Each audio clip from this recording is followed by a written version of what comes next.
Hi guys, நேற்று நான் சொல்லியிருந்தேன் கேப்சிகம் போட்டு தான் சிக்கன் செய்ய போகிறேன் அப்படின்னு சொல்லிட்டு நான் அதுக்காக தாங்க கேப்சிகம் வாங்கினேன். நான் வந்து ரொம்ப கம்மியாக தான் வாங்கியிருக்கேன். ஏன்னா நானும் என் ஹஸ்பண்ட் தான் சாப்பிடுவோம், பசங்க சாப்பிட மாட்டாங்க. அதனால ஒரு 1/4 கிலோ வர மாதிரி தான் நான் கேப்சிகம் வாங்கியிருந்தேன். கேப்சிகம் பார்த்தீங்கன்னா சிக்கனில் போட்டால் ரொம்பவே டேஸ்ட்டாக இருக்கும். நிறைய டிஷ்ஷஸ் டெக்கரேஷன் பண்ணுறதுக்குலாம் க்ரீன் கேப்சிகம், ரெட் கேப்சிகம்லாம் யூஸ் பண்ணுவாங்க. வேறு என்ன டிஷ் செய்யலாம் அப்படின்னு சொல்லிட்டு நீங்கள் வந்து கமெண்ட்டில் சொல்லுங்கள். சிக்கனில் பார்த்தீங்கன்னா கேப்சிகம் மட்டும் இல்லைங்க, நிறைய வெஜிடபிள்ஸ் போட்டு செய்யலாம். உங்கள் வீட்டில் வெஜிடபிள்ஸ் சாப்பிடலன்னா இந்த மாதிரி போட்டு செஞ்சு பாருங்கள், நல்லாவே டேஸ்ட்டாக இருக்கும். வெஜிடபிள்ஸ் சாப்பிடாதவங்க கூட சாப்பிடுவாங்க. சிக்கனில் பார்த்தீங்கன்னா அவரைக்காய், பீன்ஸ், பொட்டேட்டோ, அதுக்கப்புறம் முருங்காய், அதுக்கப்புறம் பார்த்தீங்கன்னா நூக்கல், இந்த மாதிரி ஐட்டம்ஸ்லாம் போட்டு செய்யலாம். வெஜிடபிள்ஸ் மட்டும் தனியாக செய்யும்போது அது வேற மாதிரி டேஸ்ட்டாக இருக்கும். அதுவே நம்ம நான்வெஜ்ல போட்டு செய்யும்போது அந்த வெஜிடபிளோட டேஸ்ட்டே பார்த்தீங்கன்னா வேற மாதிரி சூப்பராக இருக்குங்க. அதனால அந்த மாதிரி ட்ரை பண்ணி பாருங்க. வெஜிடபிள் சாப்பிடாதவங்க கூட கண்டிப்பாக சாப்பிடுவாங்க.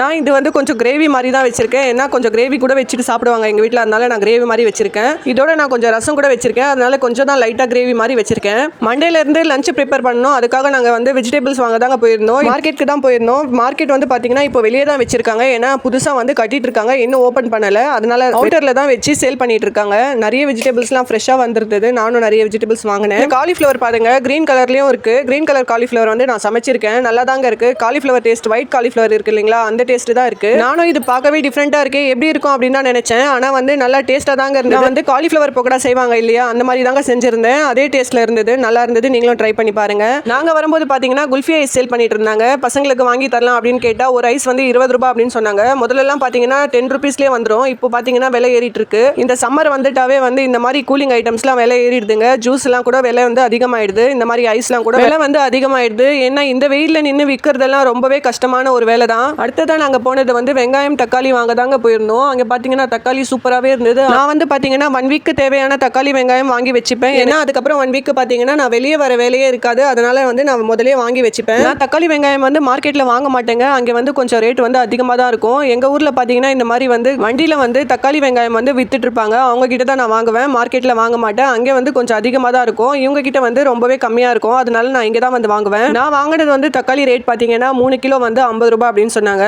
அதுவே வெங்காயம் பார்த்தீங்கன்னா 1.5 கிலோ 50 ரூபாய் அப்படின்னு சொன்னாங்க. நான் ரெண்டுமே வந்து 3 கிலோ 50 ரூபாய், 1.5 கிலோ 50 ரூபாய் தான் வாங்கினேன். எனக்கு வந்து வீட்டில் கொஞ்சம் வெங்காயம் இருக்கிறதால நான் வந்து வெங்காயம் குறைவாக தான் வாங்கியிருக்கேன். இது வந்து எனக்கு 1 வீக்கு கண்டிப்பாக வரும், அதுக்கு மேலே கூட வரும். இந்த தக்காளியோட ஷேப் பாருங்க எப்படி இருக்குன்னு சொல்லிட்டு. இந்த மாதிரி ஒரு சில தக்காளி வரும், அது எனக்கு ரொம்ப பிடிக்குங்க. ஆனால் அது வாங்க வேணாம் அப்படின்னு சொல்லிட்டாங்க எங்க வீட்டில். அதனால நான் வச்சுட்டேன். நேற்று சொல்லியிருந்தேன் நமக்கு இனிமேல் ஆர்டர் வருமா இல்லையான்னு சொல்லிட்டு பார்க்கலாம் அப்படின்னு சொல்லிட்டு. நேற்று நைட்டே நமக்கு வந்து 2 ஆர்டர் வந்துடுச்சுங்க. நானும் இன்னைக்கு வந்து கொரியர் போட்டுட்டேன். நாளைக்கு வந்து பேக்கிங் வீடியோ வந்து நான் ஷார்ட்ஸ்ல அப்லோட் பண்றேன், மறக்காம பாருங்க. நான் எப்பவுமே நோட் பண்ணியிருக்கேங்க, இந்த மாதிரி தக்காளி வெங்காயம்லாம் நான் எடுத்து கொடுக்கும்போது அது எடை வந்து கரெக்டாக இருக்கும். நானே நினைச்சுப்பேன் இப்போ வந்து இது கரெக்டாக இருக்கும் அப்படின்னு. அதே மாதிரி அதுவும் எடை வந்து கரெக்டாக இருக்கும். ஓகே கைஸ், நம்ம வீடியோ உங்களுக்கு பிடிச்சிருந்தா மறக்காம சப்ஸ்கிரைப் பண்ணிடுங்க. நம்ம சேனல்ல ஃபாலோ பண்ணிக்கோங்க. தேங்க்யூ.